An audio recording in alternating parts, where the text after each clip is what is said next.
Tinignan na ng doktor si Luis at nakita nga niya na pukpok sarado ang katawan nito. At sabi niya, "Madam, nakita ko yung katawan niyo, pukpok sarado, panay ng basa. Kaya under of coma siya. Hindi natin alam kung kailan siya gigising.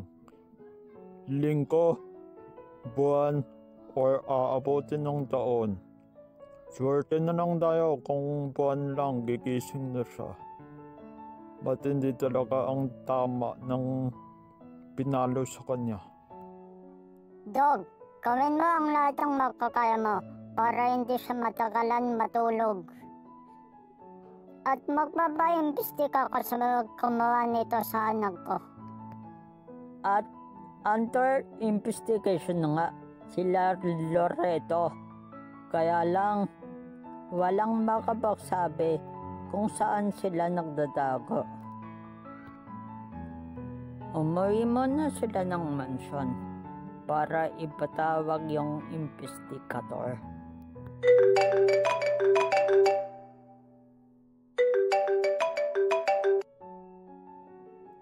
Hello, Jose. Padala mo nga dito yung mga tao mo sa mansyon at may papagawa ako sa inyo.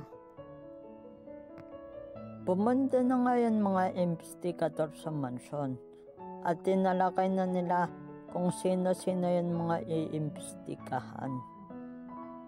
At inutusan sila ni Madam C na halukhukin ang buong Pilipinas at tiyakin na hindi sila makakaalis ng Pilipinas, itong mga taong to.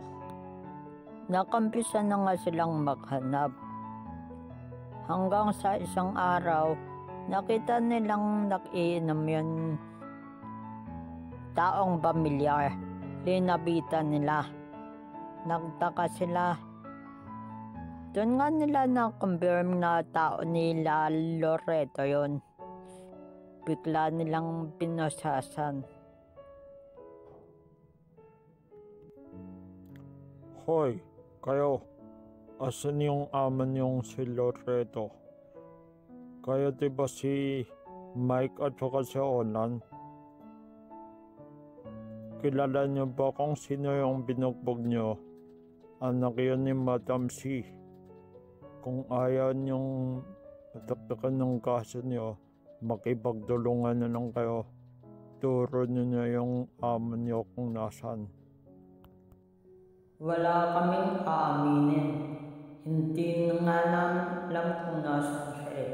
Kahit anong gawin niyo, makaaksaya lang kayo ng laway sa amin. Wala kaming alam. Wala pala kayong alam ha? Sandali lang. Eto, kilala niyo to kung ano to? Ano, aamin kayo o magsisimpa kayong may bulag sa ilong? Nainis na si Marlon at tinutukan sila ng barel dahil ayaw nilang umamin. Hanggang sa inawat na lang siya ng kasama niya. Pare, minawan ka. Baka tayo naman malakot kay Madam pag tinuluyan mo yan. Jose, pasok mo nga muna doon sa kulungan. Bukas na tayo mag-proceed. Mainit na ang ulo ni Marlon. Baka magdilim pa paningin nito. Lakot pa tayong lahat. Pinalik muna nila yung dalawa sa selte nila para bukas nila ipagpapatuloy yung investigasyon.